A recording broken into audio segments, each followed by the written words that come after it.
Can you briefly outline how Concourse D fits into the master plan for Dubai International and for the Emirate itself? Can I give you a bit of history first before I talk about Concourse D as it is today?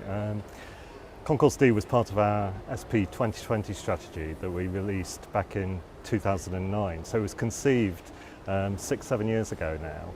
And at that time, Dubai was forecast to go through exponential growth.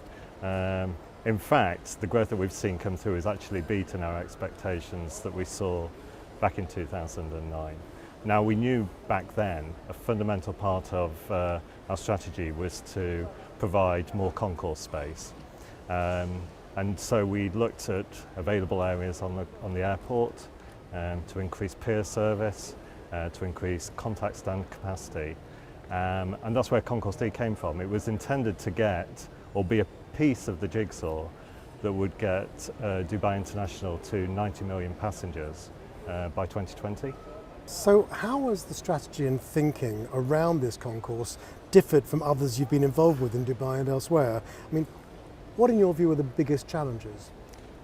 I think the biggest challenge by far was to understand how capacity and a very heavy operation could coexist. This year we're forecast to do 85 million passengers through Dubai International, which when you look at other airports of a comparable size, our footprint is much smaller than that. So to cope with that growth and at the same time build a major facility such as this was tough, because not only in this part of the airport did we have stands, it was a very busy road system. There's major catering facilities, cargo facilities in the vicinity as well. So to go through the whole program and maintain a level of operation with minimal disruption while we got this facility ready was absolutely key. And that's probably one of the biggest challenges that we had.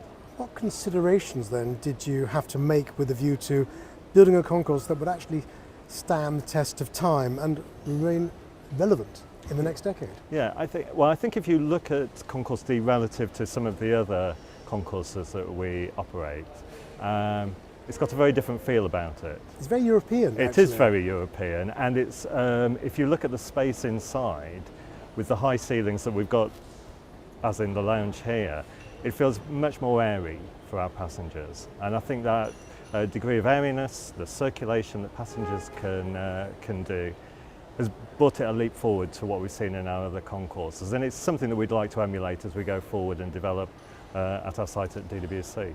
And I think if you look around the departure lounge here, even though we've got that space, you've got clear sight lines to all the activities that are going on in the space. So we've got our catering and F&B and lounges upstairs, our retail offering down here, and our gates either side, all within clear view of this central auditorium. Well, I think ease of navigation is perhaps the biggest story. Absolutely. Here. You can get it in one serious look. And there's certainly the fact that you're not travelling great distances is also very important. I think it's something that we've tried hard to do through the design, and something that we'd like to reinforce in future with our passengers through making wayfinding more responsive to their direct needs, whether it be static wayfinding or, more likely in future, portable wayfinding our passengers carry, so that we can reinforce the sight lines with great wayfinding, whether that be dynamic, digital, whatever, to make it very easy for our customers to make the most of their time here, to find out what there is to do at the airport, enjoy the facilities that we've got, and be at their gate in plenty of time for their flight. Well, that takes us nicely to the next question, which is all about how you've managed to harness technology. How has technology changed the expectations of passengers in recent years about the airport experience, and how does that actually fit into strategy and planning for new projects such as this? Yes, I think moving away from the traditional model is something that we've got to do. I think there's still, as you fly through any airport, legacy products associated with the lack of technology. One of my personal bugbears is information desks. I think the future is you carry an information desk in your pocket through your mobile phone. That's where we want to go. We want passengers to feel much more self-enabled, much more in control of their own time within the airport. And so technology is helping us do that. I think we're dealing with a much more tech-savvy audience than we previously have done. And so designing our products and services around that is going to be absolutely key. And then there's the other side of technology that the customer doesn't see directly, enabling us to manage the airport with all of our stakeholders in a much more collaborative, real-time way.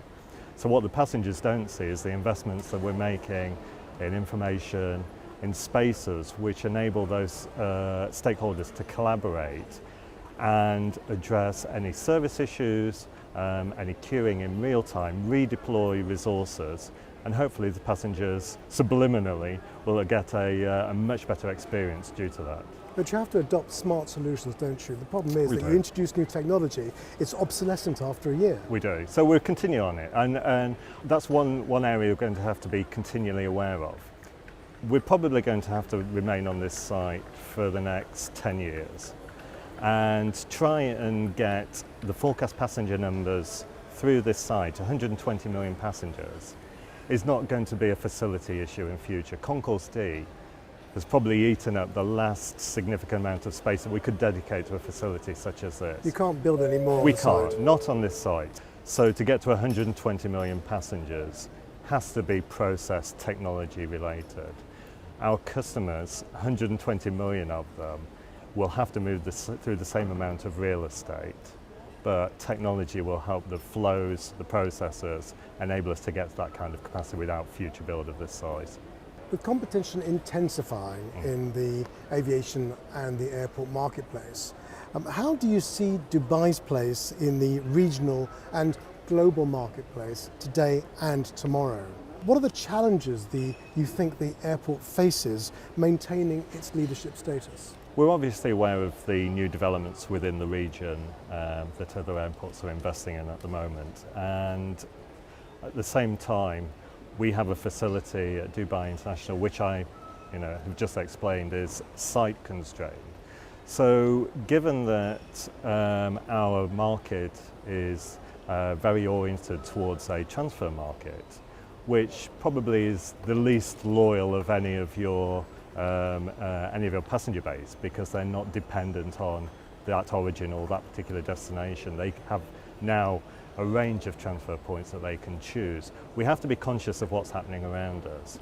And if we have airports in the region who are investing in new facilities, we have to make sure that we make the most out of facilities like Concourse D, and as I say, invest in new technology, new products and services, because we want to differentiate the experience that comes through for customers coming through Dubai. Gives them something brand new, but that's not going to be dependent on the infrastructure as much anymore. It's going to be dependent on things like you can see around us here, great F&B offerings, bringing in some great brands that our customers will recognise and like from their origins. So I think a combination of all of those things will retain Dubai's competitive place in the market.